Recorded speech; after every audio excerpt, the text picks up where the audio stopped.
The purpose of our visit is to start to discuss how the new curriculum is being implemented in the schools and to get feedback from our principals and teachers on how that is progressing, what areas that they recommend for us to make adjustments, improvements, etc. So that's really what we're doing.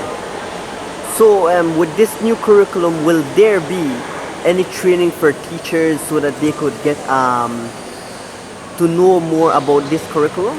Yeah, so from the beginning of the school year, we have had virtual trainings for teachers across the country and principals.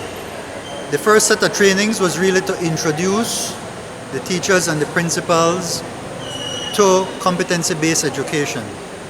So we're moving from what has not served us well, which is memorization, which is called knowledge transfer, to a complete understanding of competencies, which includes that knowledge, but it also includes the application of that knowledge for that into skills, preparing the students to develop skills based on that knowledge. And then thirdly, and very importantly, are the sets of attitudes and values that you need to have. That's the whole holistic view of competencies. So that initial set of training for teachers and principals was to discuss that. And now we're getting into the details. For example, what will be the report card? What does it look like when we're measuring competencies? More specifically, what are the 7 competencies that we have in the new framework? What are the teaching methodologies to be able to deliver competency?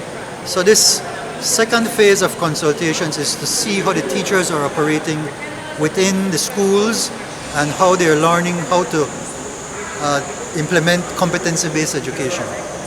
So one of the main concerns during the consultation here is with the resources. So how is the Ministry of Education going to step up and address that situation? It has been a concern and a cry for many years.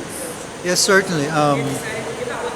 For us to expect our teachers to take money out of their pockets is unreasonable. And this is something our new administration has made very clear. So we're taking this a step at a time. We are in this year, this is called the transition year, in which the teachers are familiarizing themselves with what competency-based education is. And now we have to be going to the next stage in which we're learning new methodologies. So what does that mean? Instead of just standing in front of the classroom and saying this is the knowledge you are to get as a student and then you take a test, now we're looking at, let us address what are the real problems in the world, and let's create projects to solve those problems. So we call, for example, project-based learning, problem-based learning, inquiry-based learning. Now those types of approaches now require resources that are specific to those kinds of activities. And that's the next phase now that the ministry will be going into. Teachers will be advising us, okay, these are the issues we're having, and now we create the kits that go with these new types of learning and teaching, right? So yes, this has to be hand in hand, hand in glove, if you will, for this to work.